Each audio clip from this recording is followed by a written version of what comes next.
나 누군지 몰라? 그 여자의 비명이 라운지 전체를 찢었습니다. 나 이 백화점 사장 부인이야. 내 전화 한 통이면 너 같은 건 오늘 당장 자를 수 있어. 저는 그 앞에 서 있었어요. 그런데 그 여자가 갑자기 명품백을 들어 올렸습니다. 퍽! 명품백이 제 뺨을 때렸습니다. 라운지가 조용해졌습니다. 숨소리 하나 들리지 않았죠. 무릎 꿇어. 그 여자가 저를 내려다보며 말했어요. 빌어. 그럼 봐줄 수도 있으니까. 저는 고개를 들었습니다. 뺨에서 뭔가 흘러내리는 게 느껴졌지만 닿지 않았어요. 무릎을 꿇지도 않았습니다. 그 여자는 몰랐어요. 지금 누구의 뺨을 때린 건지. 라운지 구석에서 낡은 점퍼 차림의 노부인 한 분이 이 장면을 지켜보고 있다는 걸. 그분이 왜 주먹을 부들부들 떨고 계신지. 그리고 일주일 뒤 창립 30주년 기념식 무대에서 어떤 일이 벌어질지를요. 설거지, 산책할 때, 잠들기 전 이어서 듣기 편하게 지금 구독만 눌러두세요. 우리네 사연극장이 다음 편을 자동으로 챙겨드립니다. 오늘의 사연 시작합니다. 사람들은 백화점을 호수 위에 떠있는 우아한 백조처럼 바라봅니다. 샹들리에 불빛 아래 반짝이는 대리석 바닥, 은은하게 흐르는 클래식 음악, 그리고 언제나 미소 짓는 직원들. 겉보기엔 한없이 평화롭고 고상하니까요. 하지만 백조가 헤엄치고 있는 수면 아래를 본 적 있으신가요? 가라앉지 않으려고 처절하게 물갈 퀴즈를 해대고 있다는 걸 사람들은 모릅니다. 저는 그 치열한 물밑 전쟁터의 최전방 지휘관, 해온 백화점 VIP 라운지 총괄 매니저 서지우입니다. 주말 오전 9시 반, 오픈까지 30분 남은 라운지는 폭풍 전야처럼 고요했습니다. 저는 직원 대기실 전신 거울 앞에 서서 유니폼 매무새를 점검했습니다. 블라우스 카라가 정확히 1cm 접혀 있는지, 명찰이 왼쪽 가슴 중앙에 반듯하게 달려 있는지, 하나하나 손끝으로 확인했죠. 그리고 미소 연습, 검지와 중지로 양쪽 입꼬리를 살짝 들어 올렸습니다. 굳어있던 볼 근육이 풀리는 게 느껴졌습니다. 저는 거울 속 제 눈을 똑바로 바라보며 중얼거렸습니다. 안녕하십니까? 고객님, 무엇을 도와드릴까요? 톤이 마음에 들지 않았습니다. 너무 사무적이었어요. 다시, 안녕하십니까? 고객님, 무엇을 도와드릴까요? 이번엔 조금 나았지만 미소가 눈까지 닿지 않았습니다. 또다시, 안녕하십니까? 고객님, 무엇을 도와드릴까요? 완벽한 서비스란 결국 이 한 문장을 얼마나 진심처럼 들리게 하느냐의 싸움입니다. 저는 매일 아침 이 연습을 빠뜨린 적이 없었습니다. 그때 유리문 너머 복도에서 천천히 걸어가는 한 사람이 보였습니다. 수수한 회색 점퍼에 편해 보이는 운동화. 어깨까지 내려오는 은빛 머리카락을 수건으로 대충 묶은 중년 여성이었습니다. 수행원도 없이 혼자서 복도를 걷고 있었죠. 한영애 회장님, 이 거대한 해운 백화점의 주인이셨습니다. 오픈 전에도 영업 중에도 백화점 전체를 수행원도 없이 직접 체크하십니다. 회장님은 복도를 걷다가 문득 걸음을 멈추셨습니다. 그리고 유리문 너머로 저를 보셨습니다. 저도 그분을 보았습니다. 찰나의 순간 저도 모르게 손끝이 미세하게 떨렸습니다. 입술을 살짝 깨물며 그 떨림을 억눌렀습니다. 하지만 저는 인사하지 않았습니다. 회장님도 고개 한번 까딱하지 않으셨습니다. 그저 시선을 거두시고 다시 걸어가셨고 저도 아무 일 없었다는 듯 거울로 눈을 돌렸습니다. 저렇게 평상복을 입고 현장을 잠행하실 땐 절대 아는 체하지 않는 것, 눈이 마주쳐도 모르는 척하는 것, 그것이 우리 백화점의 철칙이었습니다. 회장님께서는 가끔 이렇게 평범한 고객처럼 매장을 돌아다니셨습니다. 직원들이 고객을 어떻게 대하는지, 현장에서 무슨 일이 벌어지는지 직접 눈으로 확인하시려는 거였죠. 그래서 저희는 항상 긴장해야 했습니다. 언제 어디서 회장님의 눈이 지켜보고 계실지 모르니까요. 하지만 그건 두려움이라기보다는 일종의 신뢰 같은 것이었습니다. 현장을 아시는 분이 위에 계시다는 안도감이랄까요. 복도 끝에서 회장님의 뒷모습이 사라졌습니다. 저는 다시 거울 앞에 섰습니다. 손끝의 떨림은 이미 멈춰 있었습니다. 안녕하십니까, 고객님, 무엇을 도와드릴까요? 이번엔 완벽했습니다. 저는 유니폼 자켓의 단추를 한 번 더 매만지고 라운지를 향해 걸어갔습니다. 오늘도 물밑에서 쉼없이 물깔 퀴즈를 해야 하는 하루가 시작되고 있었습니다. 라운지가 문을 열자마자 분위기가 달라졌습니다. 10시 정각. 첫 번째 고객이 들어오기 전 저는 테이블마다 놓인 꽃장식을 점검하고 있었습니다. 백합의 꽃잎이 살짝 시든 것 같아 각도를 조절하는데 홀 구석에서 수군거리는 소리가 들려왔습니다. 막내 직원 미나와 동료 2명이 머리를 맞대고 있었습니다. 목소리를 낮추긴 했지만 조용한 라운지에서는 다 들렸죠. 선배님, 들으셨어요? 최영훈 부사장님이 사장 되시면서 라인 싹 물깔이 된대요. 미나의 목소리였습니다. 눈을 반짝이며 마치 연예인 가십이라도 전하듯 신이 나 있었습니다. 회장님은 이제 진짜 뒷방 늙은이 신세라던데요. 옆에 있던 동료가 미나의 팔을 쿡 찔렀습니다. 야, 조용히 해. 그래도 회장님은 회장님이야. 저는 꽃병을 내려놓고 그들에게 다가갔습니다. 발소리를 듣고 미나가 움찔하며 돌아봤습니다. 미나 씨, 저는 일부러 나직하게 말했습니다. 다른 직원들 앞에서 망신을 주고 싶지는 않았거든요.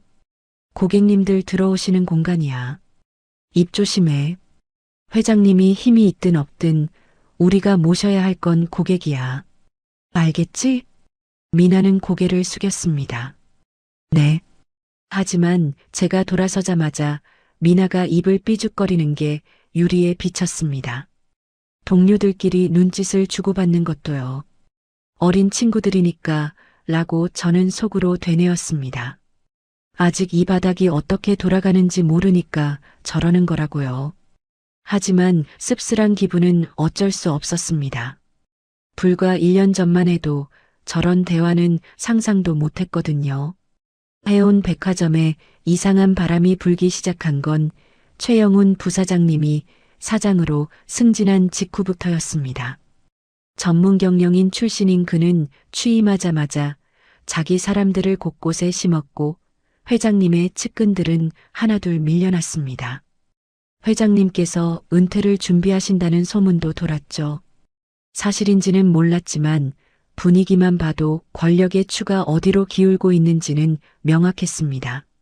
그리고 그 변화의 파도는 제가 있는 VIP 라운지까지 밀려들어 왔습니다. 점심시간 직전 저는 직원 휴게실에서 간단히 커피를 마시고 있었습니다. 그때 문이 쾅 하고 열렸습니다. 박 팀장이었습니다. 40대 중반의 그는 언제나 기름기 흐르는 머리카락을 뒤로 넘기고 다녔습니다.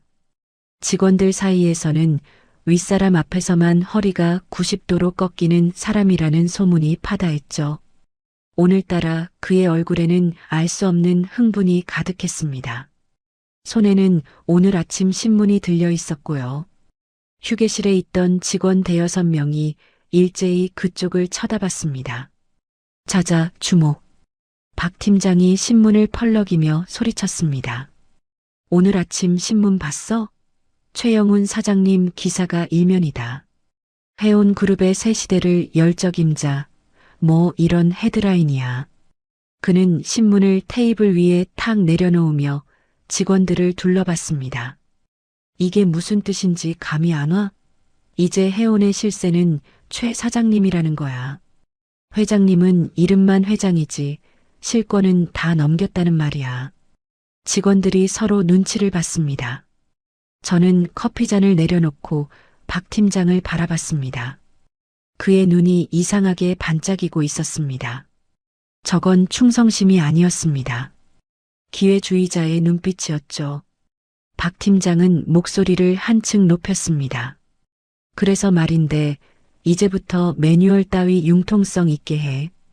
특히 사장님 라인 VIP들 오시면 개를 데려오든 담배를 피우든 무조건 오케이다. 토 달지 마. 알았어? 저는 더 이상 듣고 있을 수 없었습니다. 팀장님, 제가 일어서며 말했습니다. 손에는 며칠 전부터 준비해뒀던 서류 파일이 들려 있었습니다. 그건 안 됩니다. 박 팀장의 눈썹이 실룩거렸습니다. 뭐? 저는 서류를 그에게 내밀었습니다. 여기 지난달 고객 불만 사항 반영한 수정 매뉴얼입니다. 라운지 내 반려동물 동반이나 흡연은 다른 VIP 고객분들의 민원이 가장 많은 항목이에요. 원칙을 지키지 않으면 다른 고객들이 이탈합니다. 박 팀장은 서류를 받아들지도 않았습니다. 대신 손등으로 휙 쳐냈습니다. 철퍼덕. 서류가 바닥에 떨어지며 종이들이 흩어졌습니다. 저는 굳은 표정으로 그 종이들을 내려다봤습니다. 야, 서지우. 박 팀장이 한 발짝 다가왔습니다. 그의 얼굴이 제 코앞까지 들이밀어졌습니다. 너 진짜 눈치 안 챙길래? 너가 그러니까 만년 그러고 있는 거야. 능력은 있는 것 같은데 윗사람 비위 맞출 줄을 모르니까 맨날 제자리지. 그는 코웃음을 쳤습니다. 네 고고한 척 역겨우니까 그만해. 솔직히 다들 불편해하거든. 저는 아무 말도 하지 않았습니다. 대꾸하면 더 길어질 것 같았거든요. 하지만 박 팀장은 거기서 멈추지 않았습니다. 그가 검지로 제 어깨를 콕콕 찌르며 말했습니다. 특히 오늘 오후에 사장님 사모님, 배수정 여사님 오신다. 알지? 너 그 앞에서 또 원칙이니 규정이니 떠들면 내 손에 죽을 줄 알아. 그의 목소리가 한층 더 낮아졌습니다. 무조건 기어. 뭘 시키든 네 알겠습니다. 이것만 해. 알았어? 저는 여전히 대답하지 않았습니다. 박 팀장은 혀를 차며 휴게실을 나갔습니다. 문이 닫히자 남은 직원들의 시선이 제게 쏠렸습니다. 하지만 아무도 말을 걸지 않았습니다. 저는 허리를 숙여 바닥에 흩어진 서류를 주었습니다. 한 장 한 장 다시 정리하며 구겨진 모서리를 펴는데 손끝이 미세하게 떨렸습니다. 분해서가 아니었습니다. 아니, 분한 것도 맞았습니다. 하지만 더 큰 감정은 따로 있었습니다. 외로움이었습니다.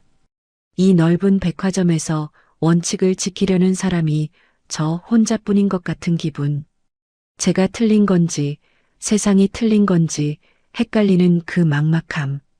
그게 가슴을 짓눌렀습니다. 저는 정리한 서류를 가슴에 꼭 안았습니다. 휴게실 한쪽에서 커피 머신이 윙윙거리는 소리만 공허하게 울렸습니다. 조금 전까지 저와 함께 있던 직원들은 하나둘 자리를 피했습니다. 아무도 저를 거들지 않았습니다. 박 팀장에게 찍힐까봐 무서웠겠죠. 이해는 됐습니다. 하지만 그 이해가 외로움을 덜어주지는 못했습니다. 포기하면 편하겠죠. 박 팀장 말대로 그냥 고개 숙이고 비위나 맞추면 적어도 이렇게 혼자 고립되는 일은 없을 겁니다. 하지만 그건 제가 아니었습니다. 저는 서류를 다시 파일에 끼우며 중얼거렸습니다. 누가 뭐래도 제가 지키고 싶은 건 지킬 겁니다. 그것이 이 배가 아무리 흔들려도 제가 갑판 위에 서 있을 수 있는 유일한 방법이니까요. 그날 오후 VIP 라운지에 폭풍이 몰려왔습니다. 오후 2시쯤이었습니다. 저는 입구 데스크에서 오후 예약 명단을 확인하고 있었습니다. 그때 복도 쪽에서 요란한 웃음소리가 들려왔습니다. 하이힐이 대리석 바닥을 찍어대는 소리와 함께요. 3명의 여성이 걸어오고 있었습니다. 가운데 선 여성이 유독 눈에 띄었습니다. 40대 후반쯤 되어 보였는데 온몸이 명품으로 도배되어 있었습니다. 손가락마다 반지가 끼워져 있었고 목에는 굵은 금목걸이가 번쩍였습니다. 선글라스를 실내에서도 벗지 않은 채 양옆의 친구들에게 뭔가를 자랑하듯 떠들고 있었죠. 내가 여기 VVIP야. 그냥 따라와. 내가 다 해줄게. 그 목소리가 라운지 입구까지 쩌렁쩌렁 울렸습니다. 주변의 다른 고객분들이 인상을 찌푸렸지만 그녀는 아랑곳하지 않았습니다. 배수정, 최영훈 사장의 부인이었습니다. 박 팀장이 오전에 그렇게 신신당부했던 바로 그 사람이죠. 저는 자세를 바로잡고 데스크 앞에 섰습니다. 아무리 사장 사모님이라 해도 입장 절차는 똑같이 적용됩니다. 그것이 제가 지켜온 원칙이었으니까요. 세 사람이 게이트 앞에 도착했습니다. 어서 오십시오, 고객님. 저는 정중하게 고개를 숙이며 말했습니다. 회원 카드나 앱 바코드 확인 부탁드립니다. 수정 여사가 걸음을 멈췄습니다. 선글라스 너머로 저를 위아래로 훑어보는 게 느껴졌습니다. 뭐? 그녀가 선글라스를 천천히 내렸습니다. 눈빛이 차가웠습니다. 너 나 몰라? 저는 미소를 유지하며 대답했습니다. 죄송합니다, 고객님. 회원 확인은 모든 분께 동일하게 적용되는 절차입니다. 수정 여사의 입꼬리가 실룩거렸습니다. 나 배수정이야. 최영훈 사장 사모. 주변 공기가 얼어붙는 것 같았습니다. 뒤에 서 있던 친구들이 킥킥거리며 저를 쳐다봤습니다. 죄송합니다, 사모님. 저는 허리를 숙였지만 물러서지는 않았습니다. 하지만 규정상 실물 카드나 모바일 인증이 없으시면 입장이 어렵습니다. 다른 고객님들과의 형평성 문제가 있어서요. 순간 수정 여사의 얼굴이 벌겋게 달아올랐습니다. 뭐라고? 그녀가 친구들을 돌아보며 코웃음을 쳤습니다.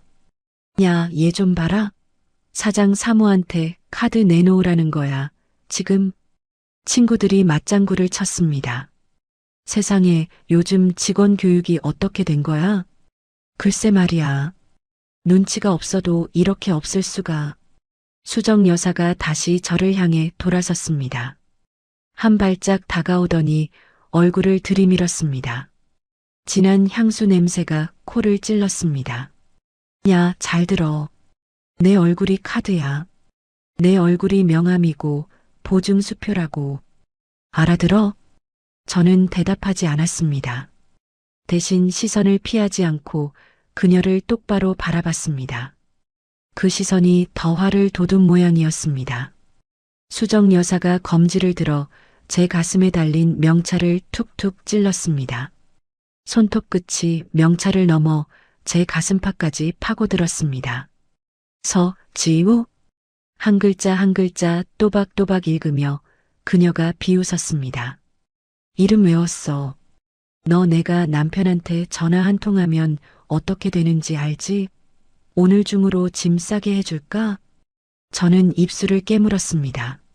화가 치밀어 올랐지만 표정에 드러내지 않으려 애썼습니다. 그때 수정 여사가 갑자기 손바닥으로 제 어깨를 밀쳤습니다. 퍽! 생각보다 강한 충격이었습니다.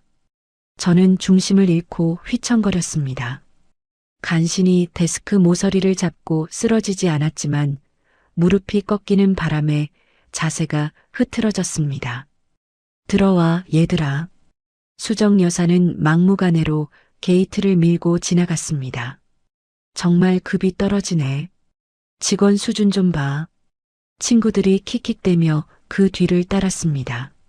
저는 데스크를 붙잡은 채 그 뒷모습을 바라볼 수밖에 없었습니다. 얼굴이 화끈거렸습니다. 물리적인 통증보다 더 뜨거운 것이 뺨을 태우고 있었습니다.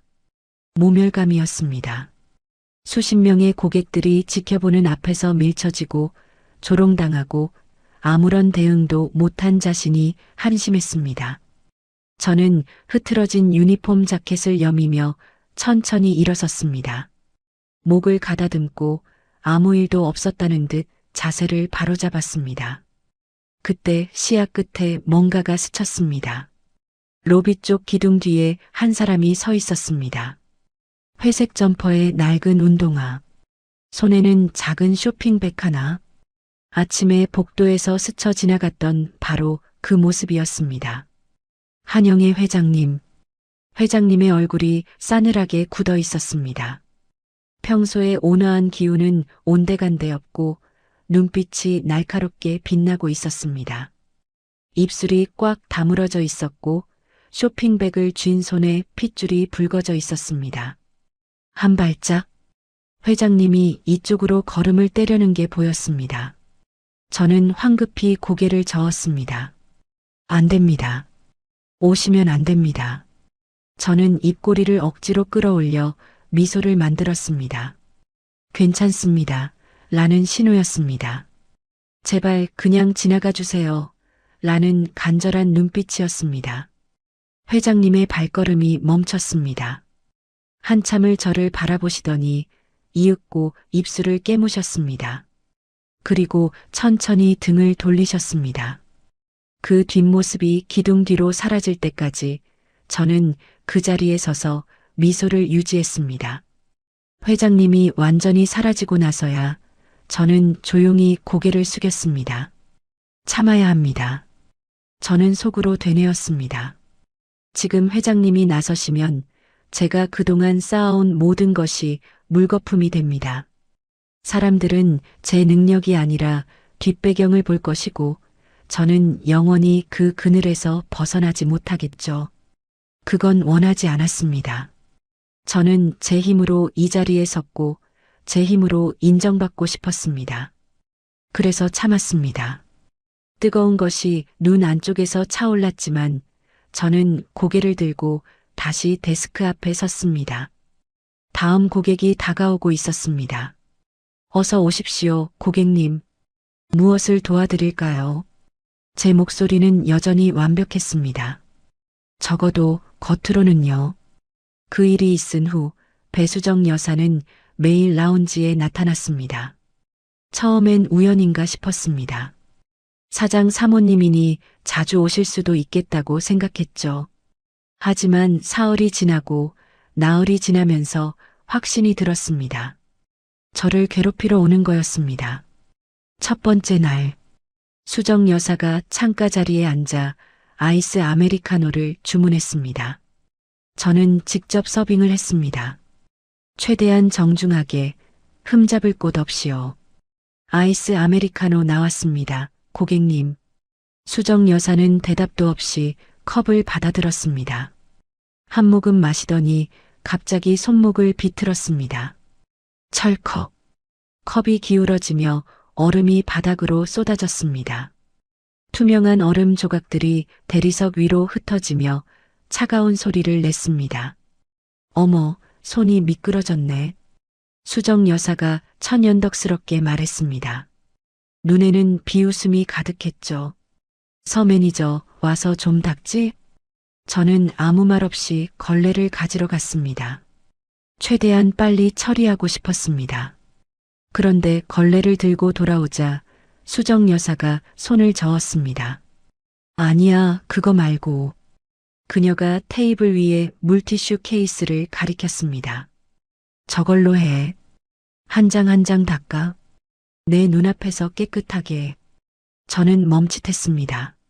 하지만 뒤에서 박 팀장의 시선이 느껴졌습니다. 거절하면 무슨 일이 벌어질지 뻔했죠. 저는 무릎을 꿇듯 쪼그려 앉았습니다. 물티슈를 한 장 뽑아 얼음 조각 하나를 집어들었습니다. 차가운 물기가 손가락 사이로 스며들었습니다. 수정 여사는 팔짱을 끼고 그 모습을 내려다보고 있었습니다. 그렇게 15개의 얼음 조각을 한 장씩 물티슈로 닦아냈습니다. 세 번째 날, 수정 여사가 라운지에 들어서자마자 저를 불렀습니다. 야, 서 매니저. 이리 와서 인사해. 저는 다가가서 허리를 숙였습니다. 어서 오십시오, 고객님. 수정 여사가 인상을 찌푸렸습니다. 너 나 볼 때 눈빛이 왜 그래? 기분 나쁘게. 무슨 소린지 알 수 없었습니다. 제 눈빛이 어땠다는 건지. 다시 해. 90도로 꺾어. 웃으면서. 소리 더 크게. 라운지에 있던 다른 고객분들이 힐끔힐끔 쳐다보기 시작했습니다. 얼굴이 달아올랐지만 저는 다시 인사했습니다. 어서 오십시오, 고객님. 목소리가 작아. 다시. 어서 오십시오, 고객님. 표정이 굳었어. 웃어야지. 다시. 4번, 5번. 저는 같은 인사를 반복했습니다. 수정 여사가 만족했다는 표시로 손을 휘저을 때까지요. 그 사이 박 팀장은 수정 여사 옆에 서서 연신 굽신거렸습니다. 아이고 여사님 죄송합니다. 이 친구가 좀 둔해서요. 제가 교육 다시 시키겠습니다. 화 푸세요. 그러더니 제 등을 손바닥으로 탁 쳤습니다. 야 뭐해? 똑바로 안 해? 등짝이 얼얼했습니다. 하지만 더 얼얼한 건 자존심이었습니다. 일주일이 그렇게 흘렀습니다. 수정 여사는 매일 새로운 방법을 찾아냈습니다. 커피가 너무 뜨겁다, 너무 차갑다. 냅킨이 구겨졌다. 꽃에서 냄새가 난다. 의자가 불편하다. 창문으로 햇빛이 너무 많이 들어온다. 트집 잡을 거리는 끝이 없었습니다. 가장 힘들었던 건 다른 고객분들의 시선이었습니다. 수정 여사에게 시달리는 저를 보면서도 아무도 나서지 않았습니다. 눈을 피하거나 불편한 듯 자리를 옮기거나 어떤 분은 대놓고 한숨을 쉬며 요즘 젊은 애들은 왜 저래라고 중얼거리기도 했습니다. 마치 제가 잘못한 것처럼요. 그리고 저는 매번 고개를 숙였습니다. 어느 날 오후 수정 여사가 저를 괴롭히고 있을 때였습니다. 문틈으로 익숙한 얼굴이 보였습니다. 미나였습니다. 막내 직원 미나가 복도에서 이쪽을 보고 있었습니다. 저와 눈이 마주치자 미나는 화들짝 놀라며 고개를 돌렸습니다. 하지만 저는 봤습니다. 그 얼굴에 떠올랐던 표정을. 무언가 잘못됐다는 것을 아는 그러나 아무것도 할 수 없는 사람의 표정. 죄책감 같은 것이 어려 있었습니다. 그 순간 이상하게도 화가 나지 않았습니다. 미나가 나서지 않는다고 원망할 수도 없었습니다. 저 아이도 겨우 입사 1년 차. 사장 부인 앞에서 뭘 어쩌겠어요. 저라도 신입 시절이었다면 똑같았을 겁니다. 그래서 더 외로웠습니다. 그날 밤 저는 사직서를 꺼내 들었습니다. 하루에도 12번은 이걸 쓰고 싶었습니다. 유니폼을 벗어던지고 저 여자의 면전에 대고 소리치고 싶었습니다. 당신이 뭔데 사람을 이렇게 대하느냐고. 돈이 많으면 남편이 높으면 다해요? 라고요. 하지만 펜을 내려놓았습니다. 제가 여기서 포기하면 해운의 품격이라는 건 그냥 빈말이 되는 겁니다. 원칙을 지키려던 모든 노력이 저런 사람들 앞에서 무너지는 거예요. 저는 질 수 없었습니다. 그래서 입술을 깨물었습니다. 피가 날 때까지 깨물며 다음 날을 준비했습니다. 그날은 주말이었습니다. 라운지는 만석이었습니다. 오후 3시 가장 붐비는 시간대. 창가 자리부터 안쪽 소파석까지 빈자리 없이 고객들로 채워져 있었습니다. 저는 홀을 오가며 서빙과 안내를 동시에 처리하고 있었죠. 그때 익숙한 웃음소리가 들려왔습니다. 수정 여사였습니다. 오늘은 친구 2명을 더 데리고 왔더군요. 그들은 창가 쪽 가장 좋은 자리에 앉아 있었습니다. 수정 여사가 친구들에게 뭔가를 속삭이더니 킥킥거렸습니다. 잠깐, 내가 재밌는 거 보여줄게. 직원 교육하는 거. 그녀가 손을 번쩍 들었습니다.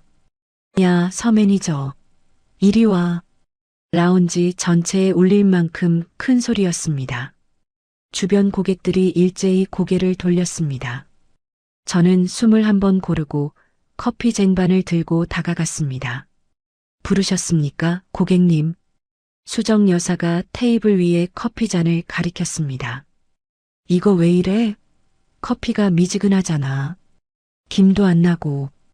분명 5분 전에 서빙한 커피였습니다. 규정 온도에 맞춰 추출한 거였죠. 미지근할 리가 없었습니다. 하지만 저는 반박하지 않았습니다. 죄송합니다, 고객님. 다시 준비해 드리겠습니다. 저는 쟁반을 들고 돌아서려 했습니다. 바로 그 순간이었습니다. 발목에 뭔가가 걸렸습니다. 수정 여사가 테이블 밑으로 발을 뻗어 제 다리를 건 거였습니다. 저는 미처 반응하지 못하고 앞으로 고꾸라졌습니다. 쟁반이 손에서 빠져나갔습니다. 와장창 찻잔이 바닥에 부딪혀 산산조각 났습니다. 커피가 대리석 위로 튀었습니다. 저는 무릎과 손바닥을 바닥에 짚은 채 엎어져 있었습니다.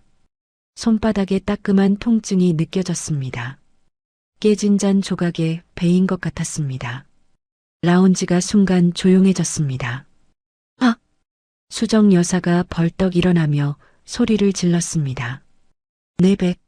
야, 이거 튀었으면 어쩔 뻔했어. 그녀가 테이블 위에 클러치백을 번쩍 들어 보였습니다. 큐빅이 촘촘히 박힌 묵직해 보이는 명품백이었습니다. 너 돈 있어? 이게 얼마짜린 줄 알아? 저는 천천히 일어났습니다. 무릎을 털고 자세를 바로잡았습니다. 손바닥에서 피가 배어 나왔지만 신경 쓸 겨를이 없었습니다.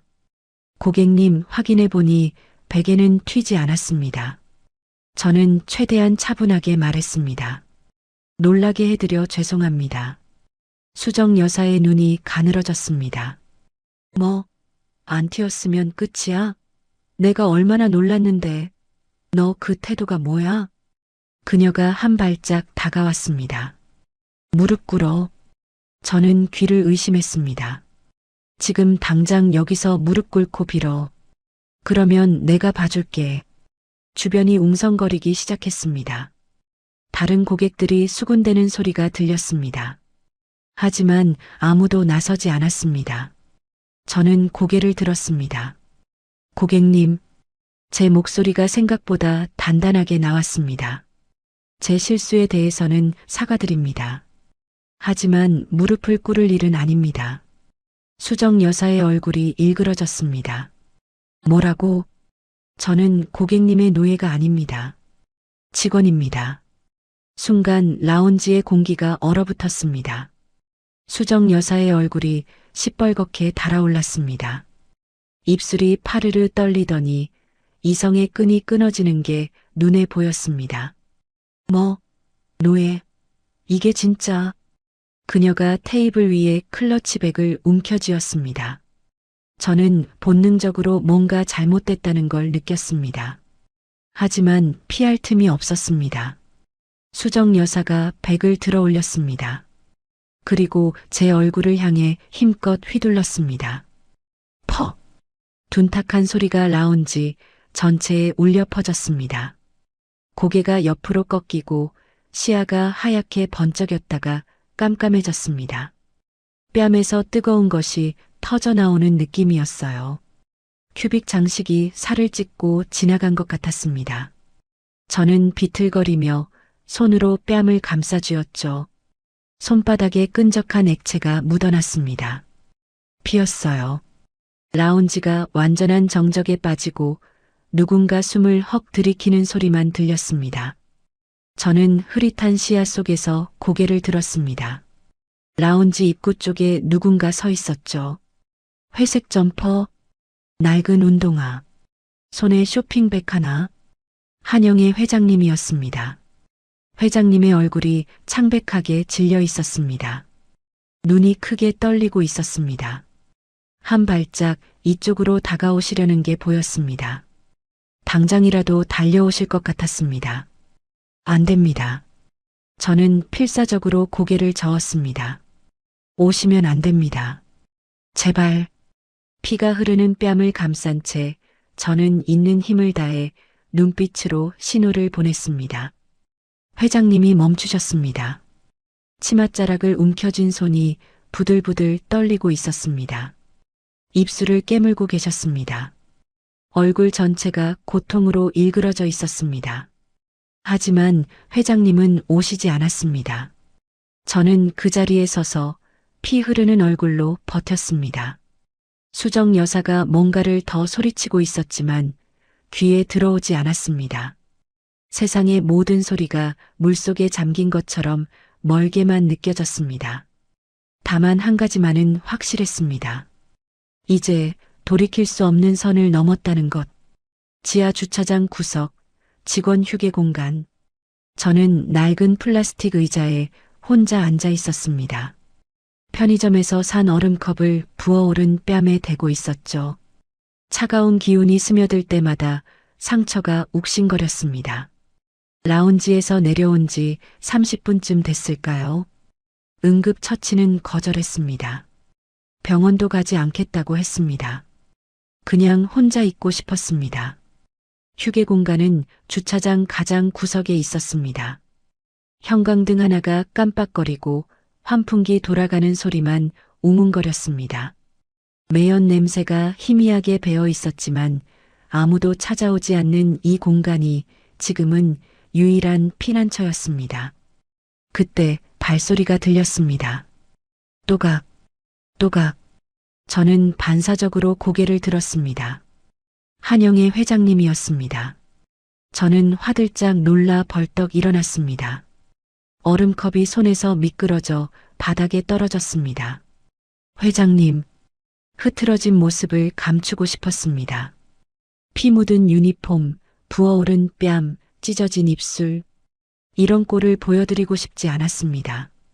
하지만 회장님은 이미 제 얼굴을 보고 계셨습니다. 숨을 헉 들이키시는 게 들렸습니다.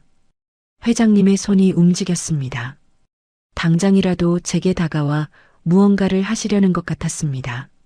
손끝이 허공에서 떨리고 있었습니다. 그때 저 멀리서 무전기 소리가 들렸습니다. 지직거리는 잡음과 함께 보안 요원의 목소리가 울렸습니다. 회장님이 움찔하셨습니다. 뻗었던 손을 황급히 거두시더니 주먹을 꽉 쥐셨습니다. 그리고 두세 걸음 뒤로 물러서셨습니다. 마치 보이지 않는 선을 사이에 두드시오. 잠시 침묵이 흘렀습니다. 상처가 깊어? 회장님의 목소리가 낮게 가라앉아 있었습니다. 감정을 억누르느라 잠긴 것 같았습니다. 저는 고개를 숙였습니다. 회장님, 죄송합니다. 제 불찰로 소란을. 사과하지 마. 회장님이 단호하게 말을 끊으셨습니다. 고개 숙이지도 마. 자네는 틀리지 않았어. 저는 입을 다물었습니다. 목구멍 안쪽이 뜨거워지는 것을 느꼈습니다. 회장님이 천천히 말씀하셨습니다. 알고 있나? 지금 내가 나서면 자네 몸은 편해지겠지.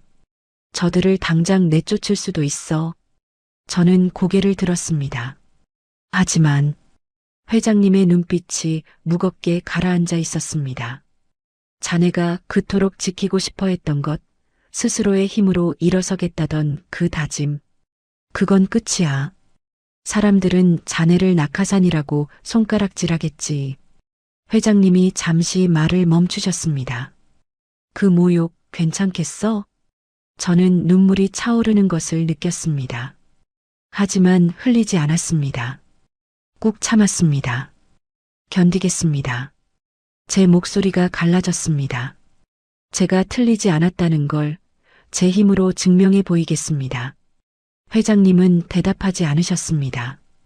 대신 점퍼 주머니에서 무언가를 꺼내셨습니다. 캔커피였습니다.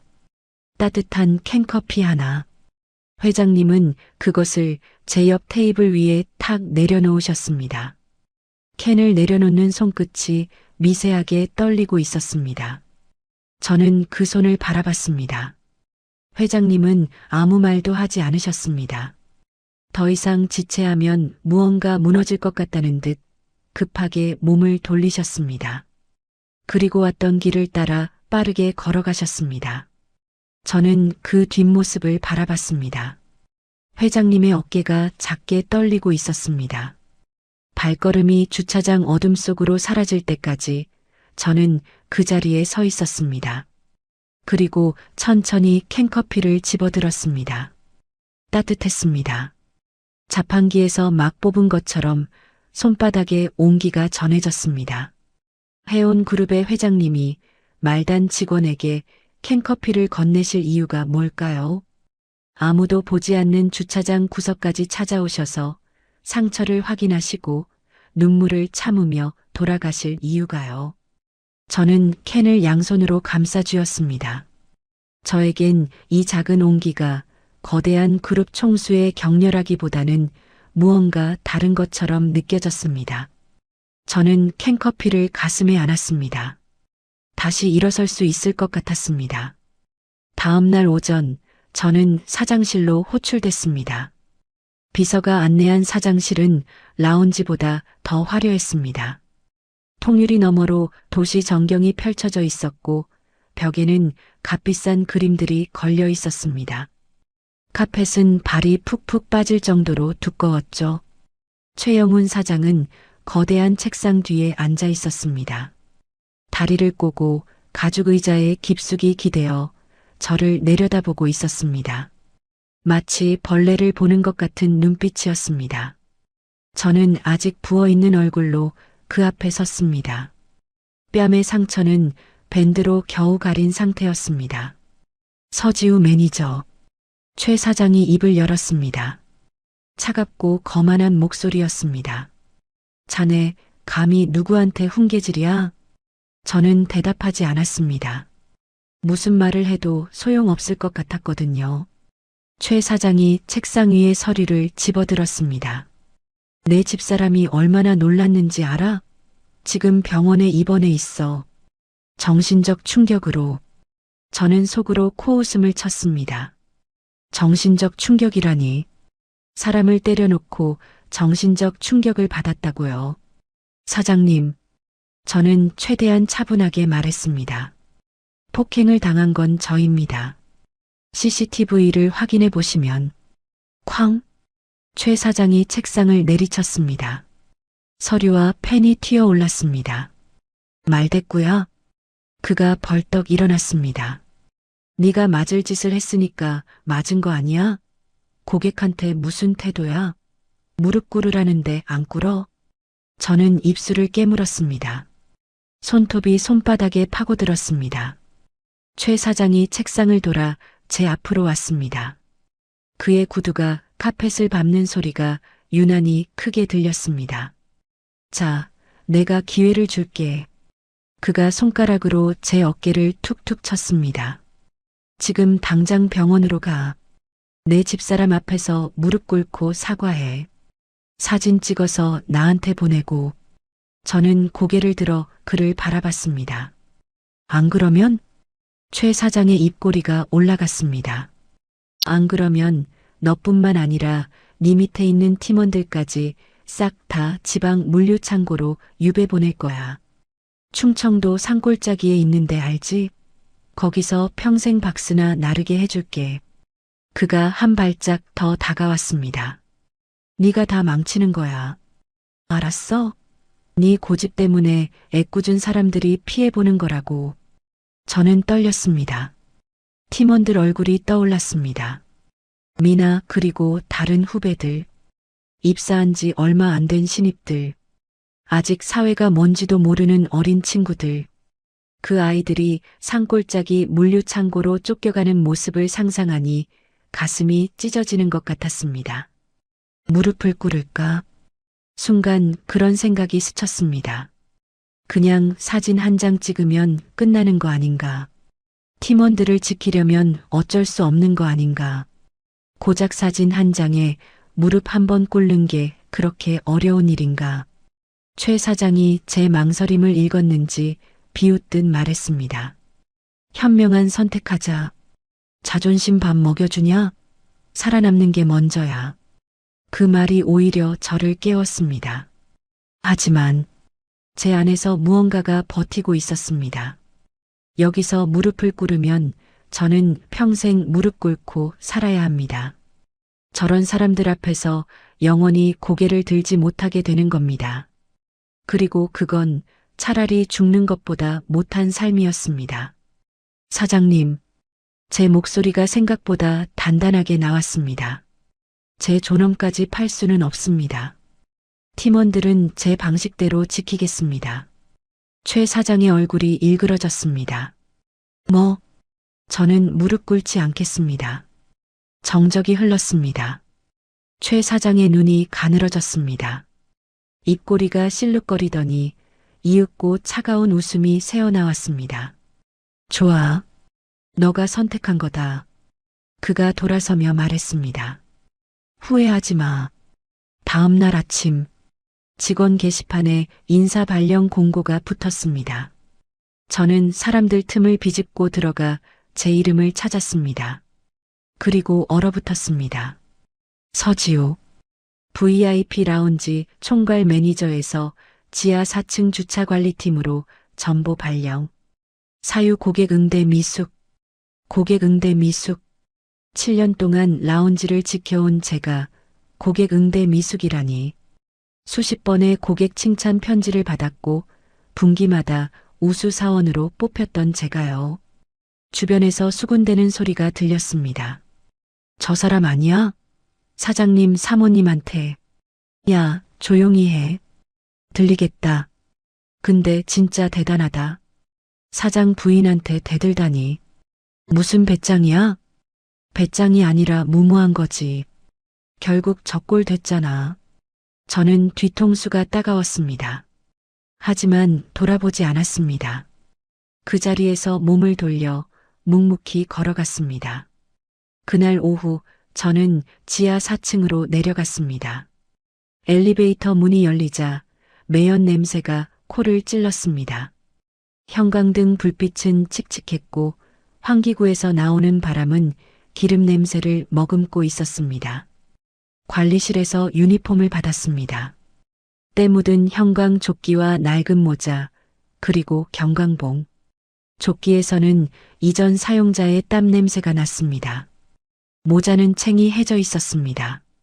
저는 탈의실에서 정장을 벗었습니다. 유니폼 자켓, 실크 블라우스, 구두. 하나하나 옷걸이에 걸며 제가 쌓아온 것들이 손가락 사이로 빠져나가는 것을 느꼈습니다. 이 옷들을 다시 입을 날이 올까요? 그런 생각이 스쳤습니다. 형광 조끼를 입었습니다. 거울을 봤습니다. 낯선 사람이 서 있었습니다. 어제까지 VIP 라운지의 총괄 매니저였던 사람이 오늘은 지하 주차장 안내 요원이 되어 있었습니다. 첫 출근은 그날 바로였습니다. 지하 4층 차량 출입구. 저는 경광봉을 들고 서 있었습니다. 차들이 지나갈 때마다 손을 흔들어 방향을 안내했습니다. 매연이 끊임없이 밀려왔습니다. 마스크를 써도 소용없었습니다. 목이 칼칼해지고 기침이 터져나왔습니다. 콜록콜록. 한번 시작하면 멈추질 않았습니다. 점심시간에도 쉴 곳이 마땅치 않았습니다. 기둥 뒤 구석에 쪼그려 앉아 편의점 삼각김밥을 먹었습니다. 지나가는 차들의 헤드라이트가 제 얼굴을 스쳐갔습니다. 아무도 저를 보지 않았습니다. 보더라도 그냥 주차 요원일 뿐이었으니까요. 라운지에서 근무할 때는 상상도 못한 일이었습니다. 고객분들이 서 매니저님이라고 불러주셨고 동료들과 커피를 마시며 이야기를 나눴습니다. 에어컨이 나오는 시원한 공간에서 깨끗한 유니폼을 입고 편하게 일했습니다. 지금은 달랐습니다. 여기서는 그냥 형광 조끼를 입은 투명 인간이었습니다. 시간이 얼마나 흘렀을까요? 검은색 고급 세단 한 대가 들어왔습니다. 번호판을 보는 순간 심장이 철렁 내려앉았습니다. 사장님 차였습니다. 차가 제 앞에서 속도를 줄였습니다. 그리고 뒷좌석 창문이 스르륵 내려갔습니다. 배수정 여사가 선글라스 너머로 저를 바라보고 있었습니다. 어머, 그녀의 입술이 비틀어졌습니다. 이게 누구야? 서 매니저님 아니셨어요? 저는 아무 말도 하지 않았습니다. 경광봉을 쥔 손에 힘을 주었습니다. 수정 여사가 킥킥 웃었습니다. 공기가 딱 맞네. 너한테 라운지보다 여기가 훨씬 어울려. 그녀가 창문에 팔꿈치를 걸치며 말했습니다. 진작 여기로 왔어야지. 괜히 높은 데서 까불다가 이 꼴 난 거 아니야? 저는 입술을 깨물었습니다. 피가 날 것 같았습니다. 평생 여기서 썩어. 알았어? 수정 여사가 손을 휘휘 저었습니다. 차가 천천히 움직이기 시작했습니다. 배기가스가 뿜어져 나와 제 얼굴에 그대로 부딪혔습니다. 콜록, 콜록.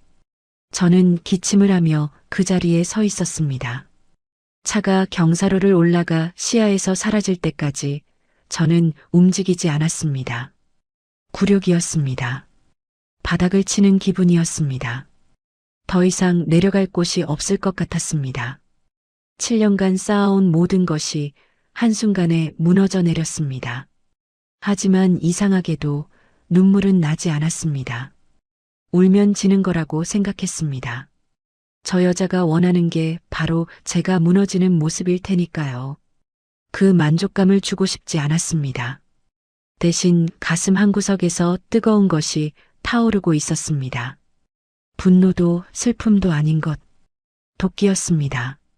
밑바닥까지 떨어진 자만이 가질 수 있는 처절한 도끼. 저는 경광봉을 꽉 쥐었습니다. 두고 보세요. 속으로 중얼거렸습니다. 지금은 이렇게 바닥에 있지만 반드시 제 발로 다시 올라갈 겁니다. 그리고 그때 오늘 이 순간을 기억하게 해드리겠습니다. 주차장 생활이 일주일째 접어들었습니다. 저는 이제 이곳의 리듬에 익숙해지고 있었습니다. 아침 8시 출근, 저녁 7시 퇴근. 그 사이 11시간 동안 경광봉을 흔들고 차량을 안내하고 매연을 마시는 것. 점심시간이 되면 저는 늘 같은 장소로 갔습니다.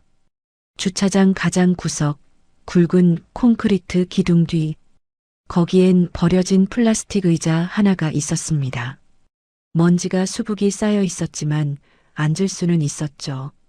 저는 그 의자에 쪼그려 앉아 편의점 김밥을 먹곤 했습니다. 그날도 그랬습니다.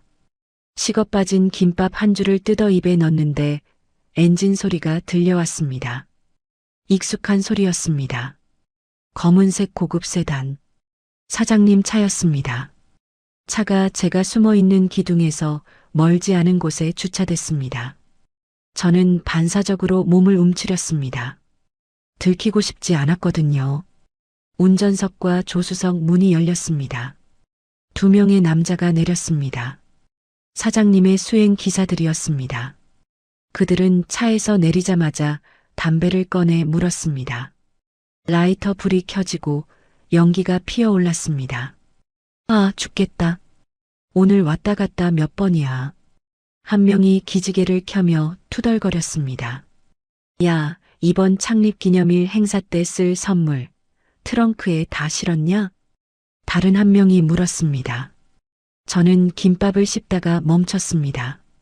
선물? 뭔가 비밀스러운 대화가 오가는 느낌이었어요. 저는 천천히, 아주 천천히 주머니에서 핸드폰을 꺼냈습니다. 손이 떨렸습니다. 화면을 켜고 녹음 앱을 찾았습니다. 손가락이 미끄러졌습니다. 심장이 터질 것 같았습니다. 만약 들키면? 저 사람들이 뒤를 돌아보기라도 하면? 숨을 참고 녹음 버튼을 눌렀습니다. 빨간 불이 들어왔습니다. 첫 번째 기사가 대답했습니다. 아유, 말도 마. 사과 상자에 현금 채우느라 허리 빠지는 줄 알았어.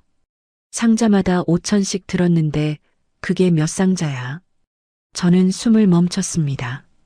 사과 상자에 현금 5천씩. 그들은 제가 기둥 뒤에 있는 줄 모르는 것 같았습니다. 목소리가 점점 커졌습니다. 사장님, 이번에 창립기념일 행사에서 공식 석상에 서고 나시면 우리도 한자리 하겠지? 그럼 지금까지 고생한 보람이 있어야지. 이번에 로비한 임원들 명단이랑 장부도 조수석 글로브 박스에 있으니까 잘 지켜. 제 심장이 쿵쾅거리기 시작했습니다. 로비한 임원들 명단, 장부, 사과 상자에 담긴 현금. 이건 생각했던 것보다 훨씬 큰 문제였습니다. 단순한 갑질이 아니었습니다. 비자금, 뇌물, 명백한 범죄였습니다. 저는 핸드폰을 가슴 쪽으로 가져갔습니다. 소리가 잘 들어가도록. 손이 너무 떨려서 핸드폰을 떨어뜨릴 것 같았습니다. 하지만 꽉 쥐었습니다. 이를 악물고 버텼어요. 기사들은 계속 떠들고 있었습니다. 근데 이번 거 터지면 진짜 큰일 나는 거 아니야? 터지긴 뭐가 터져. 회장님이 요즘 회사 일에 손 놓으셨잖아. 누가 알겠어? 저는 그 모든 것을 녹음했습니다. 그들이 담배를 끄고 다시 차에 탈 때까지, 엔진 소리가 멀어져 갈 때까지, 저는 기둥 뒤에 숨어서 숨도 제대로 쉬지 못한 채 버텼습니다. 차가 완전히 사라지고 나서야 저는 숨을 내쉬었습니다. 후 하고 터져나온 숨이 거의 신음 같았습니다. 그제야 온몸에 식은땀이 흥건하다는 걸 깨달았습니다. 핸드폰 화면을 보니 녹음 시간이 4분 32초를 가리키고 있었습니다. 저장 버튼을 눌러 녹음 파일을 저장했어요. 손이 떨렸지만 이번엔 두려움 때문이 아니었습니다. 희열이었죠. 가슴속에서 뜨거운 무언가가 타오르고 있었습니다. 지난 몇 주간 삼켜야 했던 모든 굴욕, 모든 분노가 한순간에 힘으로 바뀌는 느낌이었습니다. 그들은 몰랐을 거예요. 매연 속에서 김밥을 먹고 있던 이 초라한 주차 요원이 방금 그들의 목줄을 쥘 결정적인 증거를 손에 넣었다는 것을. 저는 핸드폰을 꽉 쥐었습니다. 이제 시작입니다. 그날 이후로 2주가 흘렀습니다. 저는 낮에는 주차장에서 일하고 밤에는 녹음 파일을 수십 번씩 다시 들었어요. 수행기사들의 대화는 분명히 비자금과 로비 명단에 대한 내용이었지만 그것만으로는 부족하다는 걸 알고 있었죠. 직접적인 물증이 없었거든요.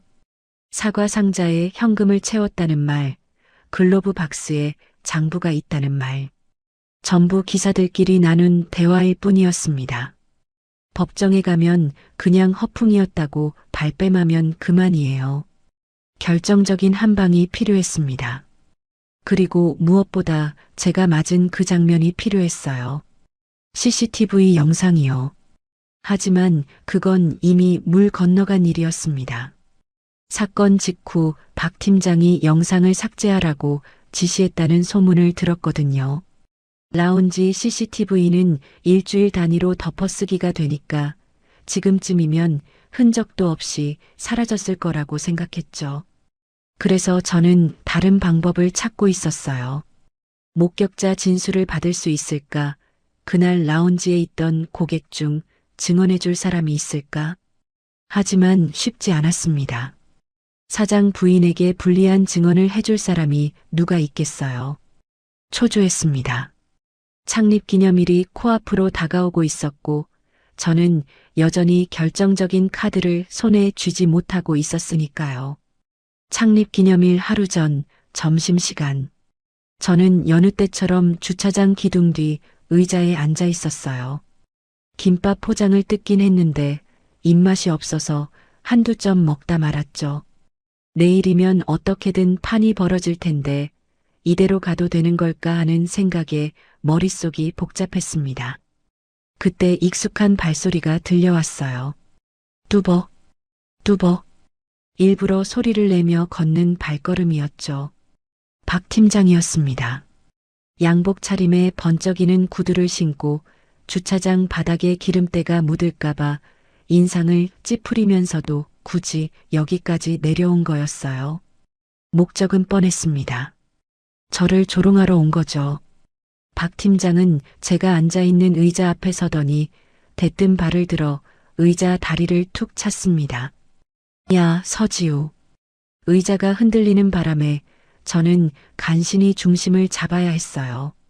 꼴이 그게 뭐냐? 노숙자가 따로 없네. 머리는 언제 감았어? 냄새난다, 냄새. 저는 대답하지 않았습니다. 그를 쳐다보지도 않고 그냥 바닥만 봤어요. 박 팀장은 제 무반응이 마음에 안 들었는지 한 발짝 더 다가와서 손가락으로 제 이마를 툭 밀었습니다. 야, 사람이 말하면 대답을 해야지. 귀 먹었어? 아직도 정신을 못 차렸네. 주머니에서 핸드폰을 꺼내더니 화면을 보고 키득거렸어요. 아, 맞다. 이거 봤어? 내일 라운지 예약 명단. 배수정 여사님, VIP 리셉션 참석. 귀빈 접대 담당은 신입 김세희. 그가 제 앞에 핸드폰 화면을 들이밀었습니다. 너 대신 신입이 여사님 모시게 됐어. 부럽지? 라운지에서 잘리더니 이제 이름도 못 올리네. 저는 입술을 깨물며 아무 말도 하지 않았어요. 박 팀장이 핸드폰을 집어넣으며 말을 이었습니다. 잘 들어. 내일 창립 기념일 행사야. VIP 차들 엄청 들어온다고. 사장님 차, 이모님들 차, 전부 억 단위 외제차야. 만약에 차 한 대라도 긁히면 너 월급으로 평생 갚아도 못 갚아. 알았어? 똑바로 해. 네. 간신히 그 한마디를 내뱉었습니다. 박 팀장이 만족스러운 듯 낄낄거리더군요. 그래, 그렇게 고분고분해야지. 진작 그랬으면 여기까지 안 왔을 텐데. 아, 참. 내일 라운지에서 VIP 리셉션 있거든. 나 거기서 사장님 모시고 건배할 거야. 너는 여기서 매연이나 마시고 있어. 웃음소리를 남기며 그는 돌아갔습니다. 엘리베이터 문이 열리고 닫히는 소리가 들릴 때까지 저는 그 자리에서 움직이지 않았어요. 그제야 숨을 내쉬었습니다. 주먹이 떨리고 있었어요. 손톱이 손바닥에 파고들어 자국이 남을 정도로 쥐고 있었더군요. 하지만 화를 낼 때가 아니었습니다. 내일을 생각해야 했어요. 녹음 파일만으로 부족하다면 어떻게든 다른 방법을 찾아야 했죠. 그때 기둥 반대편에서 조심스러운 발소리가 들려왔습니다. 고개를 돌리니 누군가 기둥 뒤에서 머뭇거리고 있었어요. 작은 체구의 단발머리, 눈가가 빨갛게 부어있는 얼굴. 미나였습니다. 선배님, 목소리가 갈라져 있었어요. 울먹이고 있었죠. 저는 벌떡 일어났습니다. 미나야? 왜 여기까지 내려온 거야? 미나가 주변을 두리번거리며 누가 볼까봐 불안해하는 눈빛으로 제 앞으로 다가왔어요. 그리고 손에 쥐고 있던 것을 내밀었습니다. 작은 USB 메모리였죠. 선배님, 이거요. 이게 뭔데? 미나의 눈에서 눈물이 흘러내렸습니다. 박 팀장이 CCTV 기록 삭제하라고 했어요. 그날 라운지 영상 전부요. 선배님 맞으신 날 거요. 저는 숨을 멈췄어요. 삭제됐다고 생각했던 그 영상이라니. 근데 저 삭제 버튼 누르기 전에 몰래 백업해뒀어요. 수정 사모님이 선배님 때리는 거 아주 선명하게 다 찍혔어요. 심장이 쿵쾅거리기 시작했습니다. 이건 생각지도 못한 행운이었어요. 미나야, 저 이거 걸리면 잘려요. 박 팀장한테 무슨 일 당할지도 모르고요. 미나가 흐느꼈습니다. 근데 못 참겠어요. 선배님 당하는 거 더는 못 보겠어요. 저 그때 봤거든요. 선배님이 물티슈로 바닥 닦고 계실 때 저 그냥 고개 돌렸어요. 무서워서. 미나가 두 손으로 얼굴을 감쌌어요. 그게 너무 후회돼요. 그때 왜 아무것도 못했을까? 왜 그냥 봤을까? 저도 같이 무릎 꿇었어야 했는데, 저는 미나를 안아주었습니다. 작은 어깨가 저보다 더 심하게 떨리고 있었어요. 이 어린 후배가 얼마나 무서웠을까요? 잘릴 각오를 하면서까지 이 USB를 들고 여기까지 내려온 거였습니다. 고마워, 미나야. 정말 고마워. 너 안 다치게 할게. 약속해. 미나가 제 품에서 고개를 들며 말했어요. 선배님, 꼭 이기세요.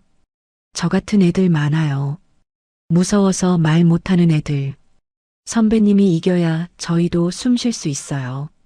알았어. 꼭 이길게. 미나는 눈물을 닦으며 황급히 돌아갔습니다. 들킬까봐 뛰다시피 했죠. 작은 뒷모습이 기둥 뒤로 사라질 때까지 저는 그 자리에 서 있었어요. 손에 쥔 USB가 무겁게 느껴졌습니다. 이 작은 플라스틱 조각 안에 저를 짓밟았던 그 순간이 고스란히 담겨 있었어요. 클러치백이 제 얼굴을 향해 날아오던 그 장면. 생각만 해도 뺨이 욱신거렸지만 이제 그건 제 무기가 됐습니다. 녹음 파일과 CCTV 영상. 두 개의 증거가 드디어 갖춰진 거예요. 사장의 비자금 대화와 사모님의 폭행 장면. 이 두 가지면 충분했습니다. 저는 주차장을 빠져나와 화장실로 갔어요. 칸 안에 들어가 문을 잠그고 핸드폰을 꺼냈습니다. 연락처를 스크롤해서 한영애 회장님 번호를 찾았죠. 이 번호로 연락한 적은 손에 꼽을 정도였어요. 회장님도 마찬가지셨고요. 서로 연락을 자제하는 것이 우리의 규칙이었으니까. 하지만 이제 그 규칙을 깰 때가 됐습니다. 문자창을 열고 입력했어요. 준비됐습니다. 내일 뵙겠습니다. 전송 버튼을 누르고 잠시 후 답장이 왔어요. 잘 버텼어. 이제 내가 나설게.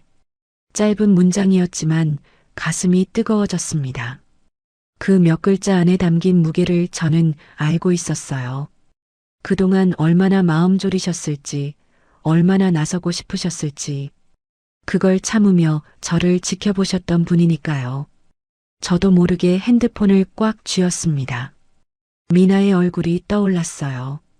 울먹이면서도 용기 내서 USB를 건넸던 그 얼굴. 선배님이 이겨야 저희도 숨 쉴 수 있다던 그 말. 그래요. 이건 저만을 위한 싸움이 아니었습니다. 소리 없이 참아온 사람들, 무서워서 말 못했던 사람들을 위한 싸움이기도 했어요. 이제 돌아갈 길은 없었습니다. 내일 모든 것이 결정됩니다.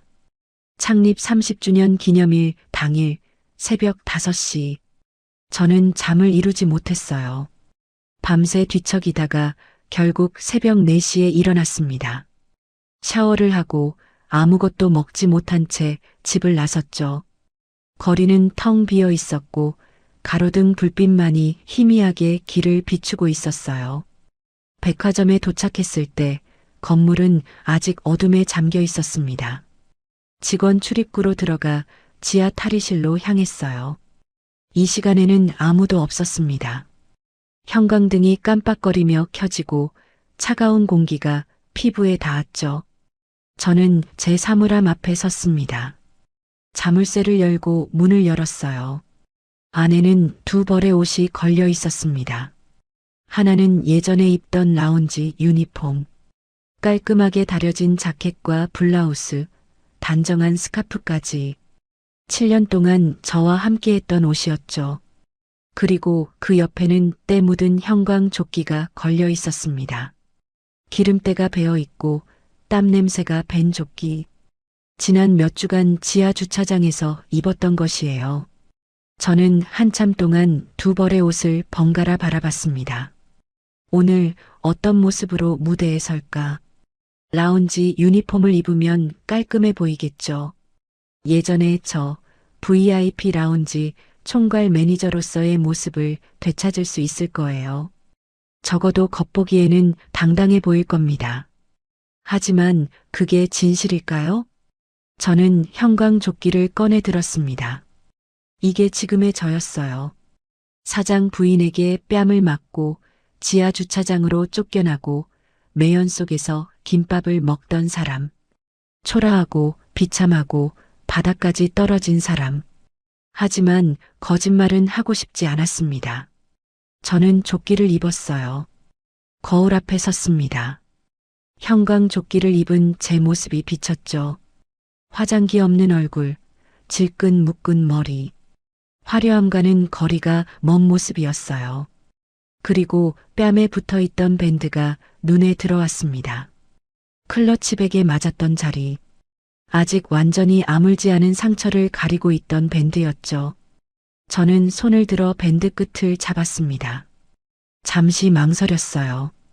이걸 떼면 흉터가 그대로 드러날 텐데 사람들이 보면 뭐라고 할까? 불쌍하다고 할까? 아니면 흉하다고 할까?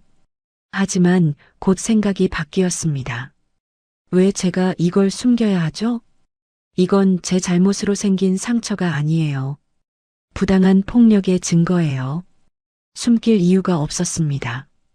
오히려 보여줘야 했어요. 이게 지금 이 백화점에서 벌어지고 있는 일이라고.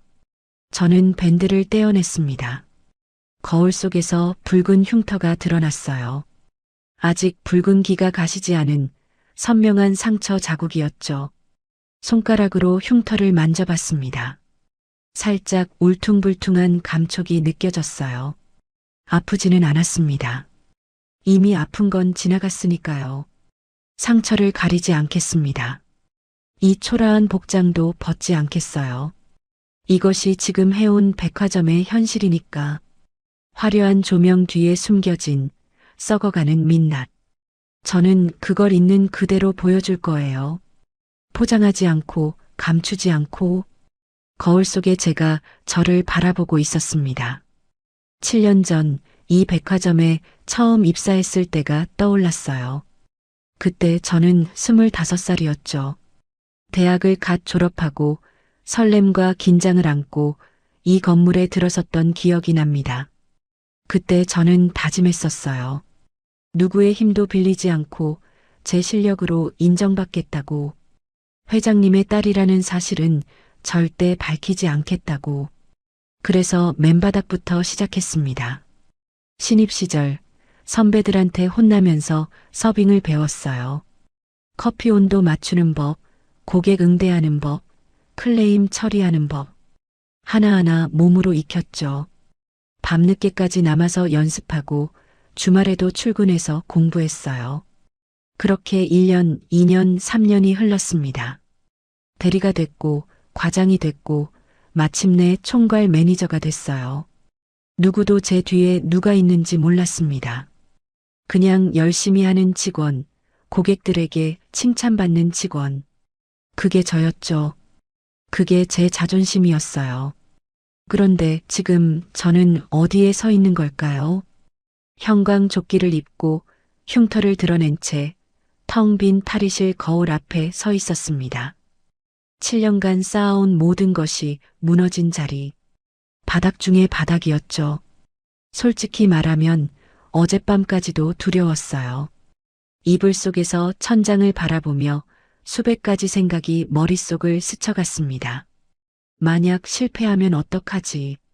증거가 부족하다고 하면, 오히려 저만 이상한 사람이 되면, 회장님께 누를 끼치게 되면, 그리고 무엇보다 모든 게 드러나면 사람들이 뭐라고 할지, 지금껏 숨겨왔던 것, 회장님과 저의 관계가 밝혀지면 사람들은 분명 말하겠죠.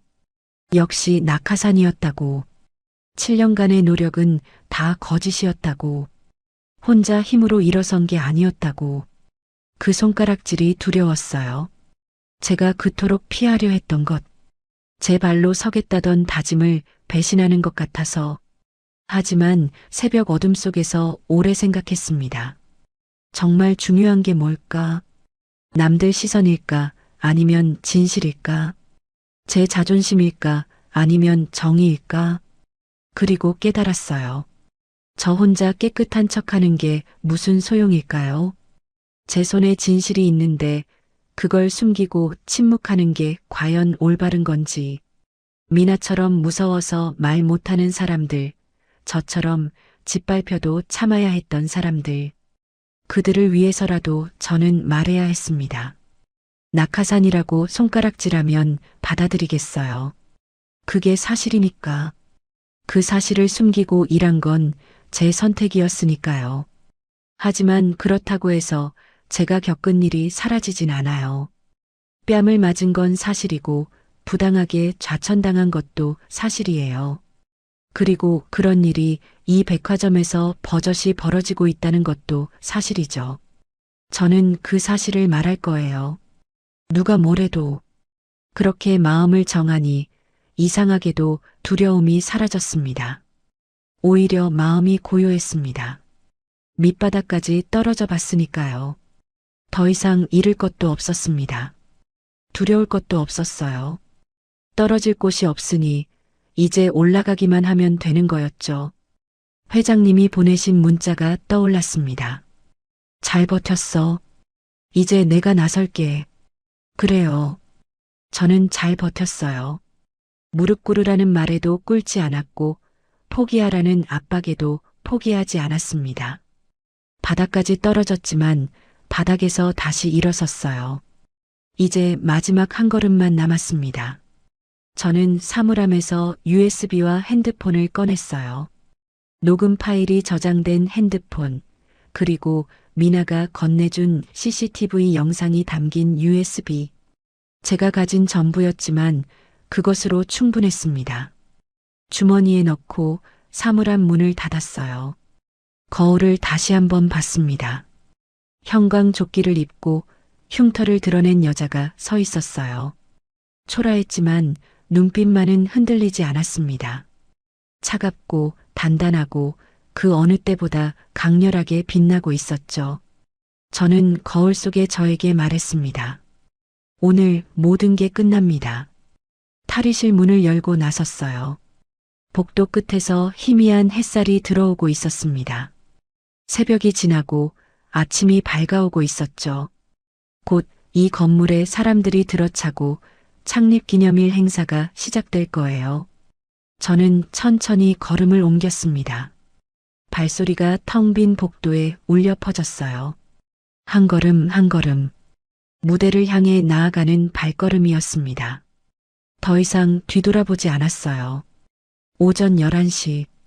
백화점 1층 로비 중앙홀은 화려하게 변해 있었습니다.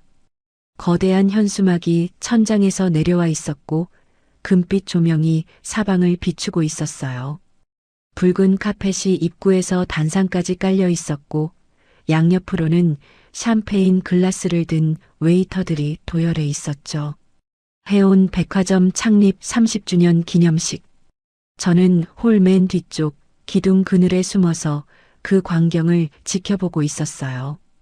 VIP석에는 고급 정장을 입은 임원들과 거래처 사람들이 앉아 있었습니다.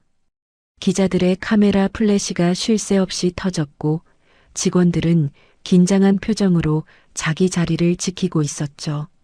그리고 맨 앞줄 중앙, 배수정 여사가 앉아 있었어요. 오늘은 연보라색 드레스에 진주 목걸이를 걸치고 마치 자기가 오늘의 주인공인 양 우아한 미소를 짓고 있었습니다. 옆 사람에게 손을 흔들고 카메라를 향해 포즈를 취하고 저를 때렸던 그 손으로요. 저는 주먹을 꽉 쥐었습니다. 사회자가 단상에 올라 마이크를 잡았어요. 해온 임직원 여러분, 해온 백화점 창립 30주년 기념식에 오신 것을 환영합니다. 박수가 터져 나왔습니다. 자, 이제 해온 그룹의 새로운 미래를 이끌어갈 최영훈 사장님의 비전 선포가 있겠습니다. 조명이 단상 위로 집중됐어요. 최영훈 사장이 번쩍이는 검은색 턱시도를 입고 의기양양하게 단상에 올랐습니다. 환하게 웃으며 손을 흔들었죠. VIP석에서 수정 여사가 열렬히 박수를 치며 남편을 바라보고 있었어요. 최 사장이 마이크를 잡았습니다. 존경하는 해온 임직원 여러분, 그리고 귀한 자리를 빛내주신 내빈 여러분. 그의 목소리가 홀 전체에 울려 퍼졌어요. 지난 30년은 잊으십시오. 저 최영훈이 이끄는 해오는 바로 그때였습니다. 철컥. 홀 뒤쪽에서 묵직한 소리가 났어요. 문이 열리는 소리였습니다. 사람들의 고개가 일제히 뒤로 돌아갔어요. 저도 고개를 돌렸죠. 그리고 숨이 멎었습니다. 한영애 회장님이 서 계셨어요. 하지만 제가 알던 모습이 아니었습니다. 회색 점퍼도 낡은 운동화도 아니었어요. 정갈하게 다린 검은색 정장에 단정하게 올린 머리, 목에는 작은 진주 브로치 하나만 달려 있었죠. 평소의 소탈한 모습은 온데간데 없었습니다. 거기 서 있는 건 해온 그룹을 30년간 이끌어온 총수 한영애 회장이었어요. 회장님이 걸음을 옮기기 시작했습니다. 뚜벅, 뚜벅, 뚜벅. 붉은 카페 뒤로 발소리가 울렸어요. 조용하지만 단호한 발걸음이었죠. 사람들 사이로 길이 열렸습니다. 아무도 말을 하지 못했어요. 숨소리조차 들리지 않았습니다. 그때 최 사장 옆에 있던 누군가가 소리쳤어요. 뭐야 저건? 막아. 검은 양복을 입은 남자들이 달려왔습니다. 사장 측 사설 경호원들이었죠. 그들이 회장님 앞을 가로막으려 했어요. 바로 그 순간 비켜! 우렁찬 목소리가 터져 나왔습니다. 백화점 보안실장이었어요. 덩치 큰 그가 경호원들 사이를 뚫고 뛰어나왔죠. 회장님이시다. 당장 길 터. 보안실장이 경호원 2명을 밀쳐냈어요. 경호원들이 주춤하는 사이 백화점 보안 요원들이 양옆에서 벽을 만들었습니다. 경호원들은 더 이상 다가오지 못했죠. 회장님은 걸음을 멈추지 않으셨어요. 단상 앞에 도착하셨습니다. 계단을 올라 단상 위로 올라가셨죠. 최 사장이 굳은 얼굴로 서 있었어요. 손에 든 마이크가 부들부들 떨리고 있었습니다. 회장님, 이게 무슨... 최 사장이 말을 더듬었어요. 회장님은 대답하지 않으셨습니다. 그냥 최 사장의 손에서 마이크를 가져가셨어요. 저항할 틈도 주지 않고 자연스럽게 마치 원래 그분의 것이었던 것처럼요. 홀이 완전한 정적에 빠졌습니다.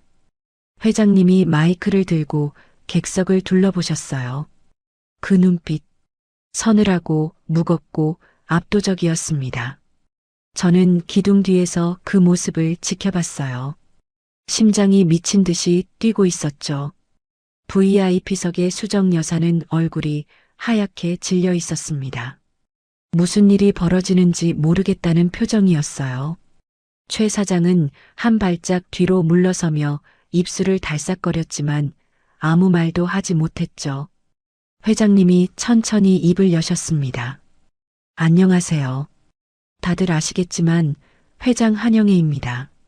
제가 이 백화점을 만든 지 30년이 되는 이날 다소 무거운 이야기로 시작을 해야 될 것 같습니다.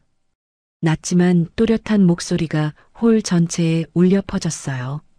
지금부터 여러분께 보여드릴 것이 있습니다. 저는 주머니 속 USB를 꽉 쥐었습니다. 드디어 시작이었어요.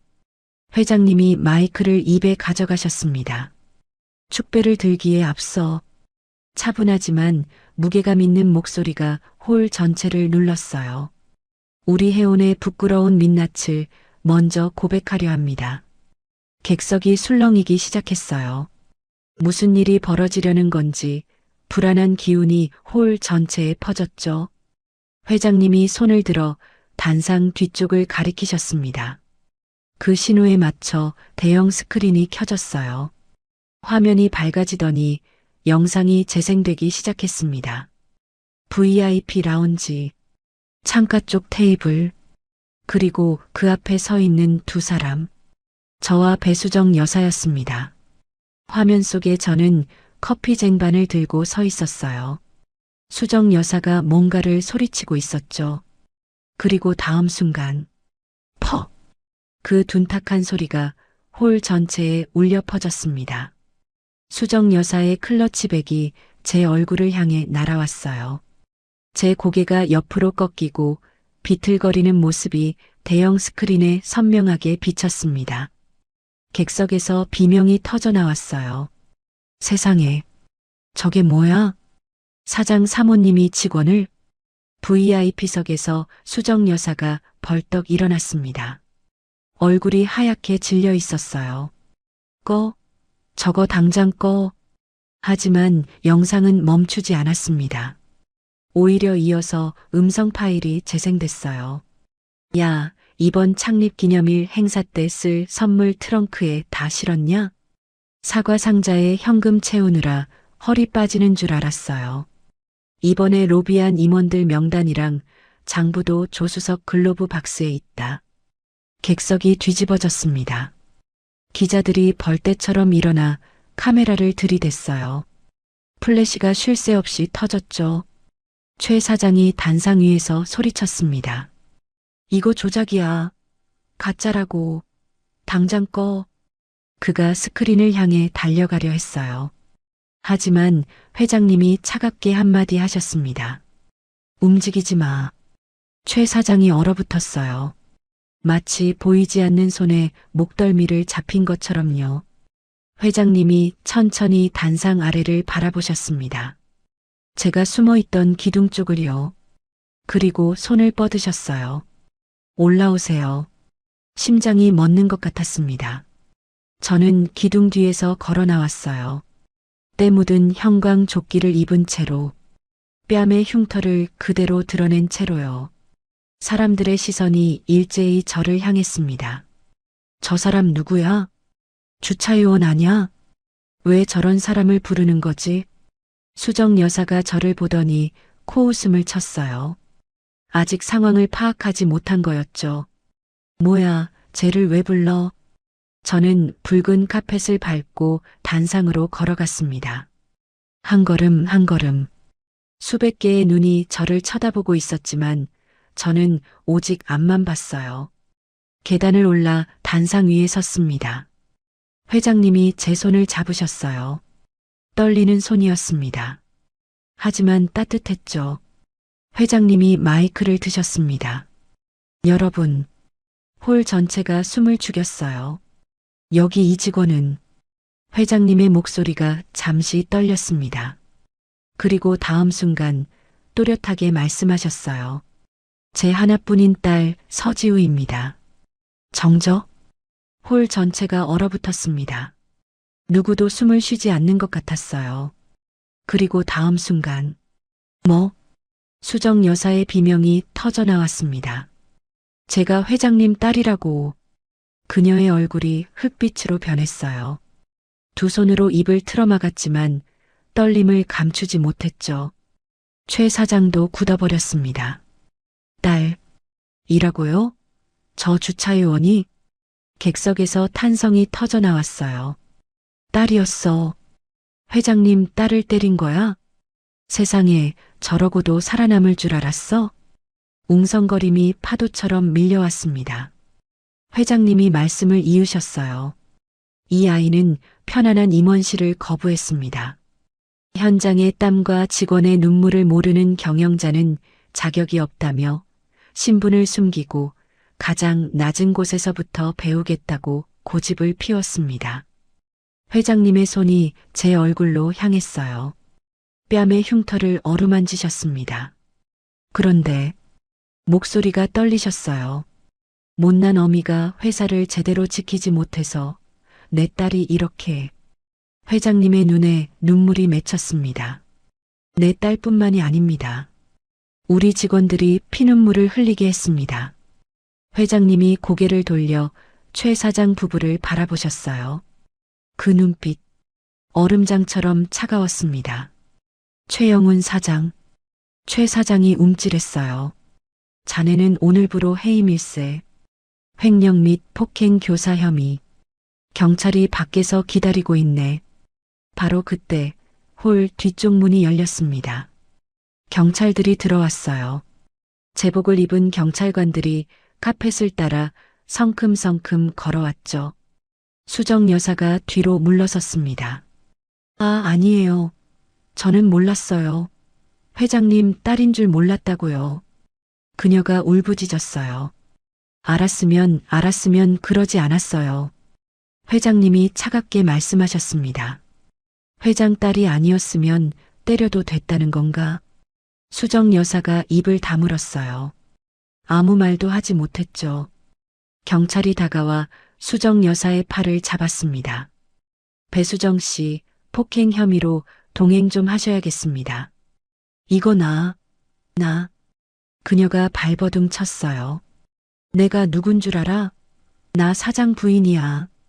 경찰이 담담하게 대답했습니다. 전직이시죠? 가시죠. 수정 여사가 끌려가면서 저를 노려봤어요. 그 눈에 담긴 것은 분노가 아니었습니다. 두려움이었죠. 최 사장도 양팔을 붙잡힌 채 연행됐어요. 그 의기양양하던 얼굴이 창백하게 질려 있었습니다. 홀이 다시 조용해졌습니다. 회장님이 제 손을 두 손으로 감싸주셨어요. 미안하다, 내 딸. 눈물이 흘러내리셨습니다. 엄마가 너무 늦어서 미안해. 저는 더 이상 참을 수 없었어요. 엄마. 7년 동안 이 회사에서 한 번도 부르지 못했던 그 말이 터져 나왔습니다. 저는 엄마를 껴안았어요. 따뜻했습니다. 어릴 때 저를 안아주시던 그 품이었죠. 엄마도 저를 꽉 안아주셨어요. 등을 토닥이시면서 작게 속삭이셨습니다. 잘 버텼다. 우리 딸. 눈물이 멈추지 않았습니다. 객석에서 박수가 터져 나왔어요. 처음에는 한두 명이었는데 점점 퍼져나갔죠. 우레와 같은 박수 소리가 홀 전체를 가득 채웠습니다. 끝났습니다. 드디어 모든 게 끝났어요. 일주일 후 라운지는 다시 활기를 되찾았습니다. 창가로 들어오는 햇살이 대리석 바닥 위에 부드럽게 퍼졌어요. 커피 향이 은은하게 떠돌았고 고객들의 웃음소리가 여기저기서 들려왔죠. 저는 카운터 앞에 서 있었습니다. 가슴에는 다시 매니저 명찰이 달려 있었어요. 예전과 똑같은 자리, 예전과 똑같은 유니폼. 하지만 뭔가 달랐습니다. 공기가 달랐어요. 사람들의 표정이 달랐죠. 거울에 비친 제 얼굴을 봤습니다. 뺨의 흉터는 거의 아물었어요. 희미한 자국만 남았죠. 시간이 지나면 그것마저 사라질 거예요. 하지만 저는 그 흉터가 완전히 사라지지 않아도 괜찮다고 생각했습니다. 그건 제가 버텨낸 증거니까요. 매니저님, 익숙한 목소리가 들려왔어요. 고개를 돌리니 박 팀장이 라운지 구석에서 열심히 바닥을 닦고 있었습니다.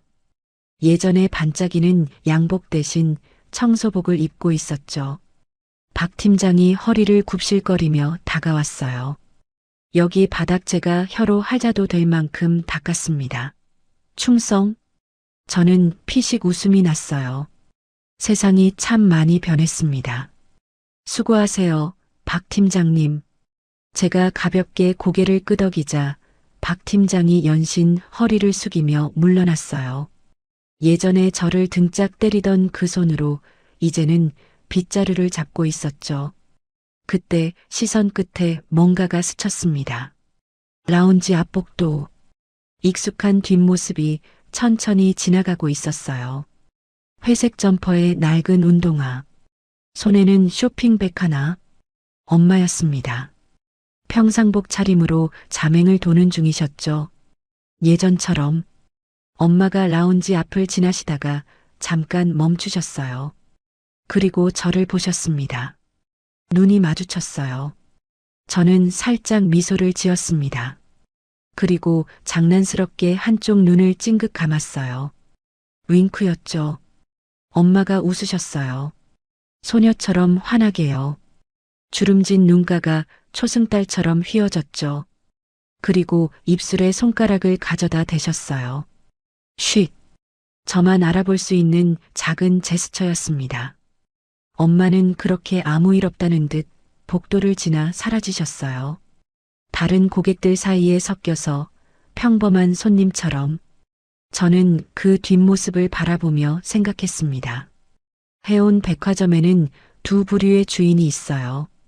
한 명은 회장실에서 거대한 그룹을 지탱하고 저와 같은 직원들은 이곳 현장에서 사람을 향한 진심을 지킵니다. 방식은 달라도 마음은 같아요. 우리가 있는 한 해온의 품격은 무너지지 않을 겁니다. 저는 다시 카운터 앞으로 돌아섰어요. 문이 열리고 새로운 고객이 들어왔습니다.